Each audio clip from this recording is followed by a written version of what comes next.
بسم اللہ الرحمن الرحیم۔ السلام علیکم۔ میرے ابا کے انتقال کو 3 سال ہو چکے ہیں۔ گھر کے حالات تنگ سے تنگ ہونے لگے تو اماں نے نوکری کا فیصلہ کر لیا۔ کیونکہ میری اماں بہت حسین تھی اس لیے اکثر لوگوں کی نظروں میں رشک ہوتا تھا۔ میرے ابا ہمیشہ میری اماں کو چھپا کر رکھتے تھے۔ اگر زندہ ہوتے تو کبھی اماں کو کام نہ کرنے دیتے، لیکن اب تو مجبوری تھی۔ میں اور میری بہن نوکری کرنا چاہتے تھے، لیکن میری اماں کو گوارا نہ تھا کہ جوان بیٹیوں کو گھر سے باہر کمانے بھیجیں یا لوگوں کی نظروں میں لائیں۔ کیونکہ میری اماں دیہات سے تھی اس لیے ان کی تعلیم بہت مختصر تھی، لیکن اس کے باوجود ان کو اس کی کمی محسوس نہ ہوتی۔ وجہ یہی تھی کہ میرے ابا نے انہیں زمانے کے سرد و گرم سے بچا کر رکھا تھا۔ لیکن اب اماں کو اپنی کمی کا اندازہ ہو رہا تھا جب انہوں نے بنا کسی تعلیمی سند کے چھوٹی موٹی نوکری بھی نہیں مل رہی تھی۔ لیکن آخر کب تک؟ محلے کی ایک عورت جو کسی بنگلے میں ملازمت کرتی تھی، اس نے اماں کو بتایا کہ وہ جس بنگلے میں کام کرتی ہے اس کے برابر والے بنگلے میں ملازمہ کی ضرورت ہے۔ مجھے اور میری بہن کو اماں کے اس کام پر اعتراض تھا، پر کوئی اور ایسا کام تھا ہی نہیں جو ملتا۔ مجبوراً ہمیں خاموش ہونا پڑا۔ میری اماں اگلے دن وہاں نوکری کے لیے گئی اور اماں کو نوکری مل گئی۔ اماں نے خوشی خوشی آ کر بتایا کہ انہیں کھانا پکانے والے کی ضرورت تھی۔ میں نے حامی بھر لی تو انہوں نے مجھ سے چائے اور کباب بنوا کر دیکھے۔ ان کو میرے ہاتھ کا ذائقہ پسند آیا تو میری اماں کو نوکری پر رکھ لیا۔ ہم لوگ بھی خوش تھے کہ اماں کی نوکری شروع ہوئی تو گھر کے حالات بہتر ہو گئے۔ اماں جو نوکری کرتے 2 مہینے ہوئے تھے، تیسرے ماہ سے کچھ عجیب ہونے لگا۔ اماں جب گھر آتی تو ان کے ہاتھ میں ریشم کی پوٹلی ہوتی جسے وہ دوپٹے میں چھپا کر لاتی۔ ایک دن ہوا سے دوپٹہ اڑا تو میری نظر ان پر پڑی اور پھر یہ ہر آئے دن ہونے لگا۔ جب میری اماں گھر پر آتی تو دوپٹے میں کچھ چھپا لاتی اور کچھ دیر کمرے میں بند ہو جاتی۔ جب باہر نکلتی تو ان کے پاس کوئی پوٹلی نہ ہوتی۔ میں کمرے میں جا کر ڈھونڈتی، نہ جانے اماں وہ پوٹلی کہاں چھپاتی۔ میرے لاکھ ڈھونڈنے کے باوجود بھی نہ ملتی۔ اب تو میرا تجسس بڑھتا ہی جا رہا تھا۔ میری چھوٹی بہن کو اس کے متعلق کچھ معلوم نہ تھا۔ میں چاہتی بھی نہ تھی کہ اس کے ذہن پر کوئی برا اثر پڑے، اس لیے میں نے خود ہی حقیقت جاننے کا فیصلہ کیا۔ اماں کے آنے سے پہلے الماری کے پیچھے چھپ گئی۔ جب اماں آئی تو میری چھوٹی بہن نے دروازہ کھولا اور معمول کے مطابق اماں سب سے پہلے کمرے میں آئی اور دروازہ لاک کر لیا۔ پھر میں نے جو دیکھا، میرے پورے تلے زمین نکل گئی۔ اماں فرش کا ڈھکن کھول کر وہ پوٹلیں چھپا رہی تھی اور اوپر کا ڈھکن بند کر دیا۔ میں سانس روکے کھڑی تھی۔ اماں کے باہر نکلتے ہی میں کمرے سے نکل گئی۔ اب میں جگہ جان چکی تھی، اب بس کل کا انتظار تھا جب ساری حقیقت سے پردہ اٹھتا کہ آخر اس پوٹلی میں ہے کیا۔ اگلے دن جب اماں کام پر گئی تو میں نے بہن کو کچن میں مصروف کر کے فوراً اماں کے کمرے میں گئی اور فرش کا ڈھکن کھولتے ہی پوٹلیاں نکالی۔ مجھے وہ عجیب سی لگی۔ ایک پوٹلی نکال کر دیکھی تو میرے پیروں تلے زمین نکل گئی۔ میں منہ پر ہاتھ رکھ کے سانس روکے کھڑی تھی، کیونکہ اس پوٹلی میں تو میرا نام امینا ہے اور میری عمر 19 سال ہے۔ میرا تعلق سندھی خاندان سے ہے۔ میرے ابا گاؤں کے رہائشی تھے، لیکن ہم لوگ شہر میں رہتے تھے۔ وجہ ابا کا کام تھا۔ میرے ابا تجارت کرتے تھے، گاؤں سے کھیتوں کے پھل اور سبزیاں لاتے اور شہر میں سپلائی کرتے۔ میری چھوٹی بہن سمر بھی ہے، وہ مجھ سے 3 سال چھوٹی تھی۔ 8ویں جماعت کے بعد ہم اسے نہ پڑھا سکے، جبکہ میں نے 10ویں تک پڑھا۔ جب تک میرے ابا حیات تھے ہم نے بہت اچھا کھایا پیا اور پڑھا بھی۔ اب میرے ابا خود پڑھے لکھے نہیں تھے، لیکن ان کی خواہش تھی کہ میری بہن سمر بہت پڑھے۔ یہی خواہش میری اماں کی بھی تھی، لیکن میرے ابا کی زندگی نے زیادہ ساتھ نہ دیا۔ میرے ابا کا انتقال روڈ ایکسیڈنٹ میں ہوا۔ وقت ہم پر قیامت کی طرح گزرا۔ جب اپنے صاحبان اور سائیں کو اپنی آنکھوں کے سامنے جاتے دیکھا، ہمارے آگے پیچھے کوئی نہیں تھا۔ اس کے پیچھے بھی ایک بڑی کہانی تھی۔ میرے ابا جس گاؤں سے تھے وہاں کے لوگ اکثر مل جل کر رہتے تھے۔ پورے گاؤں میں بھائی چارہ تھا، گھر الگ پر پورا گاؤں ایک گھر لگتا تھا۔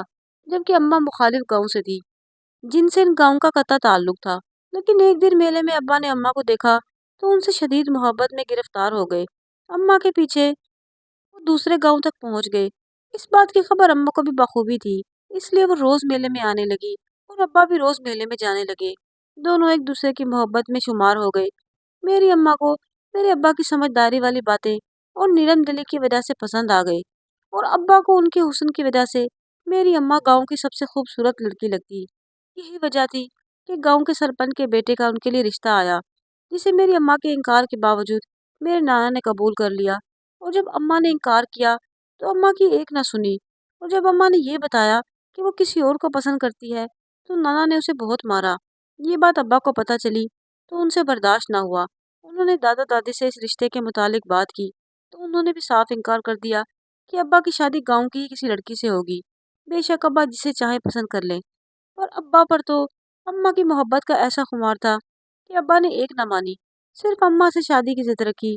और जब कोई ना माना तो उन्होंने वो कदम उठाया जो मेरे दादा की बुनियादें हिला गया। अम्मा ने भी यही किया।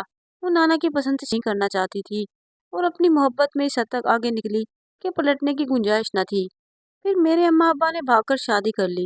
ये उनके गांव की पहली ऐसी शादी थी जो बड़ों की मर्जी के खिलाफ हुई थी और बगावत से हुई थी। दोनों गांव में खलबली मच गई। मेरे नाना तो किसी को मुंह दिखाने के काबिल न रहे। उनकी गैरत को ये सदमा बर्दाश्त न हुआ और वो हार्ट अटैक होने की वजह से अगले रोज ही चल बसे।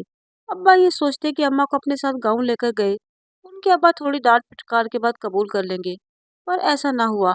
मेरे दादा ने अब्बा से अपना हर रिश्ता तोड़ लिया और अब्बा पर अपना जनाजा भी हराम कर दिया। अब्बा ने मनाने की हर मुमकिन कोशिश की और वो ना माने और उनको घर से निकाल दिया। वो दादा के अकलौते बेटे थे। गांव से कोई अब्बा को सहारा देने को राजी न था, तो अब्बा को मजबूरन शहर आना पड़ा और यहाँ आकर मेहनत मजदूरी शुरू की। एक किराए के छोटे से घर में अम्मी को रखा और खुद दो जगह मामूली तनख्वाह पर मजदूरी करने लगे। उसके बावजूद मेरे अम्मा अब्बा की कम आमदनी में भी बहुत खुश थी और वो सब्र से जिंदगी गुजार रही थी। मेरे अब्बा भी मेरी अम्मा के पैसे कम होने के बावजूद हर जरूरत पूरी करने की कोशिश करते। छोटे से एक कमरे के मकान में भी वो उन्हें शहजादियों की तरह रखते थे। वक्त तेजी से गुजरने लगा। शादी के 6 माह बाद मेरी अम्मा हामला हो गई। मेरे अब्बा अम्मा बहुत खुश थे। अब्बा ने दादा को मनाने की कोशिश की और उन्हें बताया कि वो दादा बनने वाले हैं। मेरे दादा जो पत्थर बन चुके थे, इस बात से उनके पत्थर होते दिल पर चोट लगी और उन्होंने अब्बा को माफ कर दिया। अब्बा अम्मा को वापस गांव ले आए। सब कुछ अच्छा हो गया। अम्मा को भी बतौर बहू कबूल कर लिया गया। मेरी दादी मेरी अम्मा का बहुत ख्याल रखती।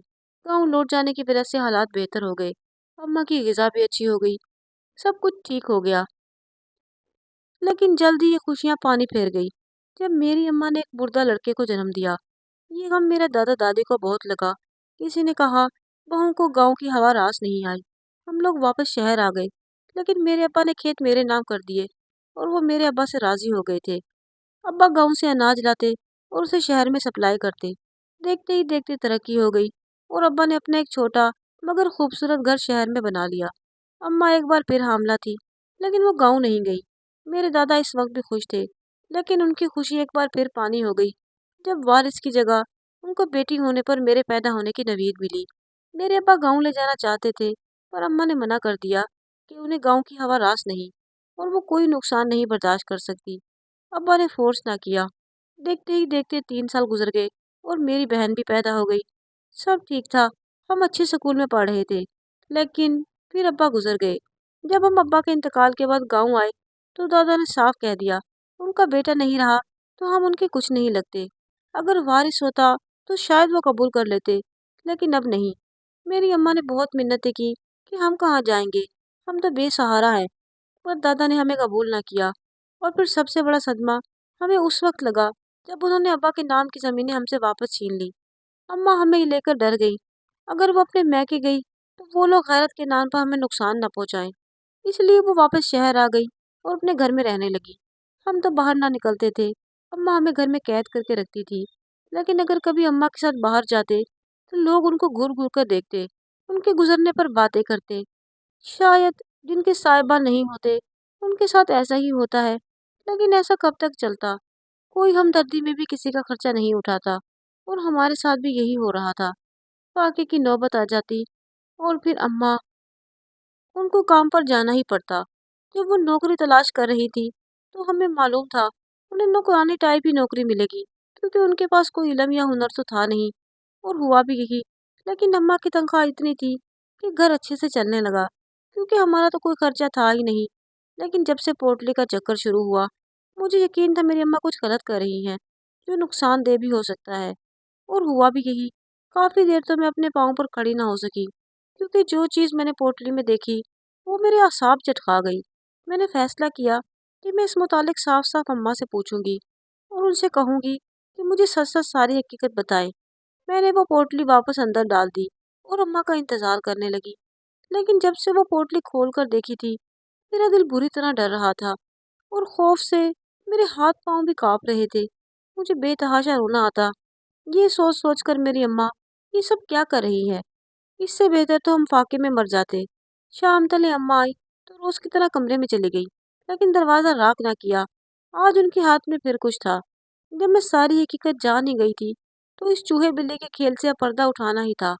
मैं अम्मा के कमरे में गई और जैसे ही मैंने दरवाजे पर हाथ रखा, मेरे पैरों तले जमीन निकल गई, क्योंकि मेरी अम्मा किसी से फोन पर बात कर रही थी, जबकि उन्होंने तो कभी मोबाइल रखा ही नहीं था। फिर मोबाइल अब कहाँ से आया? और अम्मा इतनी राजदारी से किससे बात कर रही थी? मैं चाह कर भी न सुन सकी, क्योंकि वो फोन रख चुकी थी। लेकिन इतना अंदाजा मुझे हो चुका था कि वो किसी मर्द से बात कर रही थी। मेरी अम्मा चुप चुप कर मर्दों से बात। मेरा सर सोच सोच कर फटने लगा और मैं चाह कर भी अम्मा के कमरे में न जा सकी और भागकर अपने कमरे में बंद हो गई और बेतहाशा रोई, इतना कि मेरी आंखें सुर्ख हो गई और मैं 2 दिन तक बुखार में तपती रही। अम्मा ने बहुत पूछा, क्या हुआ है, तबीयत कैसे खराब हुई? और मेरा उनसे बात करने का दिल ही ना चाह रहा था।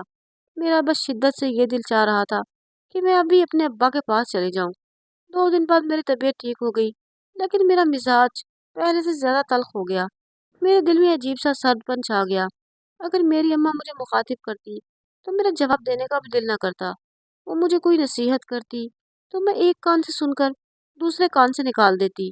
मेरा दिल इस कदर अपने घर से बदजन हो चुका था कि मैं अम्मा के जाते ही घर से निकल जाती और अपने पड़ोसी के घर, जहाँ मेरी एक दोस्त आरजू रहती थी, वहाँ जाकर बैठ जाती और बातें करती रहती, दिमाग भटकाती।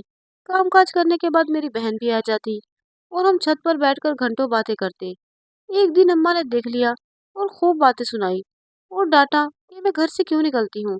अम्मा ने मेरे साथ मेरी बहन को भी डांटा। मैंने एक कान से सुनकर दूसरे से निकाल दिया, बल्कि पूरा सुना भी नहीं, और कमरे में आ गई, जबकि मेरी बहन दोबारा अम्मी के मना करने पर मेरे साथ जाने से रुक गई। मुझे भी रोकने लगी, पर मैं चली गई। अब तो मेरा ये रोज का मामूल बन गया। एक दिन मैं छत पर लांघकर आरजू के घर आ गई।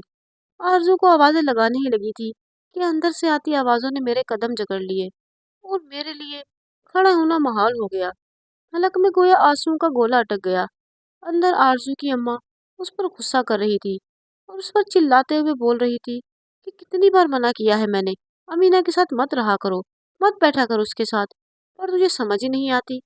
वो बोली तो आरजू की मिनमिनाती आवाज आई कि मैं क्या करूँ, वो खुद आ जाती है, अब मैं उसे निकाल तो नहीं सकती ना। इतनी जिल्लत। मेरे आंसू तेजी से बहने लगे। हाँ तो मना कर दिया करना, तुझे मालूम नहीं उसकी माँ कैसी है और क्या करती फिर रही है। ये सुनते ही मैं हाथ पर रख गई, लेकिन अब बातें मोहल्ले में फैल चुकी थी। ऐसी औरतों से ताल्लुक रखेगी तो कल को सब तुझे भी वैसा ही समझेंगे और तेरा रिश्ता भी नहीं होगा। मना कर उसे कि मत आया कर हमारे घर। बिला विजा की बदनामी हम अपने सर नहीं लेना चाहते। उसकी अम्मा ने कहा तो आरजू ने इजहार अफसोस करते हुए कहा, अम्मा इसमें उस बेचारे की क्या गलती है? भला उसको क्या मालूम कि उसकी अम्मा क्या करती है। मेरा दिल किया कि जमीन फटे और मैं उसमें समा जाऊं। मेरा दिल रो रो कर दहाइयाँ देने लगा। मैं बस यही बात सोच रही थी कि मैं अब्बा के साथ क्यों ना मर गई। अभी मैं इसी बात पर मातम कनाती और मेरी रही सही हिम्मत भी खत्म हो गई। जब मैंने आरजू की माँ से ये सब सुना, मैं लड़खड़ाते कदमों से वापस पलटी और वहीं बैठकर रोने लगी। आरजू की अम्मा कह रही थी कि रोज कोई गाड़ी अम्मा को छोड़ने आती है, जो रोड के पिछले हिस्से पर अम्मा को उतार देती है। ये बात खाली आरजू की माँ को नहीं पता थी, बल्कि मोहल्ले के तकरीबन घरों में मालूम हो गई थी। और मैं रोते हुए घर लौटी। मेरी बहन ने मुझसे मेरे रोने की वजह पूछी तो मैं उसके गले लगकर रोने लग गई। वो परेशानी से मेरे साथ रोने लगी और बार बार पूछने लगी, क्या हुआ है? मैंने एक नज़र उसे देखा। मैं भला उसे ये कैसे सब बताती? अगर ये बात दिल में रखती तो शायद मर जाती। मेरा दिल फट जाता। मैंने इरादा किया कि मैं समर को सब कुछ बता दूंगी। जब ही घर का दरवाज़ा बजा और मेरी बहन ने भागकर दरवाज़ा खोला तो मेरी अम्मा थी। मेरी बहन को रोता देखकर वो भी दरवाजे से परेशान हो गई। अंदर आकर मुझे रोता देखा तो भागकर मेरे पास आई और मुझसे पूछने लगी कि क्या हुआ है, क्यों रो रही हो? मैंने गुस्से से चीखते हुए उनके हाथ झटक दिए और चिल्लाते हुए कहा कि दूर रहे मुझसे। मेरे रोने की वजह तो आप हैं और मरने की वजह भी आप ही होंगी। मेरे चिल्लाने पर मेरी अम्मा का चेहरा सफ़ेद हो गया। मैंने कहा, बहुत गंदी है, बहुत ज़्यादा गंदी है। मैं बोलकर پھوٹ پھوٹ کر رونے لگی، جبکہ میری امی کے ساتھ میری بہن بھی پتھر کی بنی مجھے دیکھ رہی تھی۔ میری امی زرد چہرہ لیے مجھ سے پوچھنے لگی کہ یہ تم کیا کہہ رہی ہو؟ میں نے چلاتے ہوئے کہا، میں سچ کہہ رہی ہوں، آپ گندی ہیں۔ آپ کو کیا لگا کہ مجھے حقیقت نہیں پتہ چلے گی؟ میں سب جانتی ہوں۔ آپ نوکری کے نام پر کیا کر رہی ہیں؟ میرا یہ کہنا تھا کہ میری امی کا ہاتھ اٹھا اور میرے گال پر انگلیوں کے نشان چھوڑ گیا۔ میری امی غرائی اور بولی، اپنی بکواس بند کرو ورنہ گدی سے زبان کھینچ لوں گی۔ ان کے کہنے پر میں ہنسی اور کہا کہ زبان کے ساتھ آنکھیں اور کان بھی نوچ لیں، کیونکہ اب یہ مزید برداشت نہیں کر سکتے۔ میری بہن ہراساں نظروں سے مجھے دیکھتے رونے لگی اور التجا کرنے لگی کہ میں چپ ہو جاؤں، جبکہ اماں میرے اس روپ پر بے یقینی سے مجھے دیکھ رہی تھی۔ میں اٹھی اور اماں کے کمرے میں آ گئی۔ فلش ٹینک سے وہ ساری پوٹلیاں نکال لائی اور اماں کے سامنے پھینک دی، جسے دیکھتے ہی اماں کا چہرہ پک ہو گیا۔ میں پوچھتی ہوں، یہ سب کیا ہے اور کہاں سے آتا ہے آپ کے پاس؟ کون دیتا ہے آپ کو یہ سب؟ میرے سوالوں پر وہ بالکل چپ، جیسے پتھر کی ہو گئی ہوں، جبکہ میری بہن وہ پوٹلیاں اٹھا کر دیکھنے لگی۔ جب میں ہر پوٹلی میں ہزار ہزار کے نوٹیں تھی اور کسی میں زیور تھے، کسی میں کچھ۔ وہ سب دیکھتے ہی میری بہن کی آنکھیں پھٹی کی پھٹی رہ گئی۔ وہ بے یقینی سے اماں کو دیکھنے لگی اور بولی، اماں آپ چوریاں کرتی ہیں؟ میں اس کی معصومیت پر تلخی سے ہنسی اور کہا، نہیں اماں چوریاں نہیں کرتی، بلکہ یہ سب اماں کو وہ دیتا ہے جو گھر پر آنے کے بعد اماں سے فون پر بات کرتا ہے اور روز پچھلی روڈ پر گاڑی میں اماں کو چھوڑنے آتا ہے۔ میری بہن روتے ہوئے اماں کو دیکھنے لگی، جبکہ میری اماں پھوٹ پھوٹ کر رو دی۔ ایک لفظ نہ کہہ سکی۔ میں کچھ دیر کے بعد اٹھ کر اپنے کمرے میں بند ہو گئی۔ میری بہن بھی روتی رہی، جبکہ میں بھی تکلیف کی آنچ میں ساری رات جھلستی رہی۔ رات کا نہ جانے کیا پہر تھا جب میری آنکھ لگی۔ صبح جب میں اٹھی تو اماں گھر میں نہ تھی۔ مجھے حیرت ہوئی کہ حقیقت سے پردہ ہٹنے کے باوجود بھی اب وہ جا رہی ہیں، لیکن کوئی وقت نہیں تھی ہماری۔ میرے دل میں ایک زہریلی سی منفی سوچ کی لہر اٹھی۔ میری بہن اٹھی اور ایک بار پھر میرے گلے لگ کر رونے لگی۔ شام ہوئی تو باہر سے بچوں کے کھیلنے کی اور شور شرابے کی آوازیں آنے لگی۔ ہمارا محلہ بہت پر رونق تھا۔ جب اچانک زیادہ شور ہوا تو میں نے باہر جا کر دیکھا، ہمارے گھر کے آگے قیمتی ترین گاڑی آ کر رکی۔ میرے دل پر ہاتھ پڑا۔ اماں اس شخص کو گھر تک لے آئیں۔ مجھے آرزو کی ماں کی باتیں یاد آنے لگی۔ جب گھر کا دروازہ کھلا تو میری ماں باہر نکلی، ان کے ساتھ فرنٹ سیٹ سے ایک گریسفل خاتون جو بہت حسین تھی۔ سب لوگ اس گاڑی میں اس اتری ہوئی خاتون کو دیکھ رہے تھے۔ جب میری بہن نے دروازہ کھولا اور وہ اماں کے سنگ اندر آ گئی، میں بھی نیچے اتری۔ وہ عورت مجھ سے اور میری بہن سے بہت اچھے سے ملی۔ میری اماں مجھے نظر انداز کیے بغیر چائے لینے چلی گئی تو اس عورت نے مجھے پاس بلایا اور کہا، آؤ ایک بات بتاؤں۔ میں اور میری بہن خاموش رہے۔ جو انہوں نے بتانا شروع کیا، مجھے لگا جیسے اب میں واقعی مر جاؤں گی، میرے پاس سانس لینے کی بھی مہلت نہ رہے گی۔ اس عورت نے بتایا کہ وہ بہت زیادہ امیر ہے، اس کے گھر میں پیسہ پانی کی طرح استعمال ہوتا ہے، لیکن اس کا شوہر بہت لالچی تھا۔ اس کو شک تو پہلے ہی تھا، پر کوئی ثبوت نہیں تھا۔ جب میری اماں وہاں نوکری کرنے لگی تو اس نے میری اماں کو دوا لا کر دی اور کہا کہ یہ میری بیگم کے کھانے میں ملا کر دینا۔ اسے ایک مضر بیماری ہے جسے میری بیوی سے چھپایا گیا ہے، اس لیے اس کا علاج پوشیدہ طریقے سے کرنا ہے، اور ساتھ میری اماں کو ایک ریشم کے رومال میں لپیٹ کر کچھ رقم زبردستی تھما دی۔ میری اماں پڑھی لکھی نہ تھی، اس لیے اس دوا کو نہ پڑھ سکی، اور سمجھدار ضرور تھی، اس لیے موقع ملتے ہی وہ دوا اور رومال ان کی بیگم کے حوالے کر دیا۔